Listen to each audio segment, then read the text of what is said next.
हामी चाहिँ रारा जान लागिरहेछौँ है।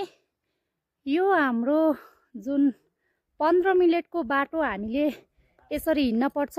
गाडी चाहिँ बीच बाटोमा आयो है। सानो बच्चा र मेरो सानो छोरीलाई पनि ल्याछौँ। एकदमै झ्याउ भइरहेछ किनभने बच्चालाई एकदमै चिसो भइरहेछ। रारामा एकदमै चिसो छ। पुरै बच्चा बच्ची यो चिसोले गर्दा पुरै फाटेर है गालाहरू।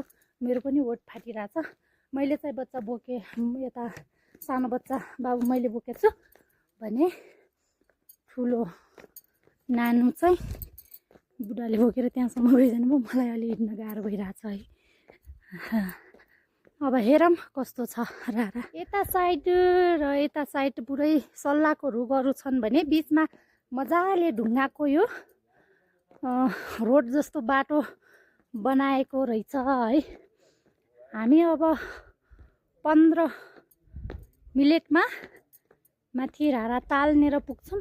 अहिले चाहिँ हामी हिँडिरहेको छौँ है। हामी चाहिँ मुगु रारा तालको छेउ नजिकै पुग्न लागिसकेका छौँ। मौसम एकदमै चिसो छ, सफा पनि छ, बादलहरू आएको छैन है।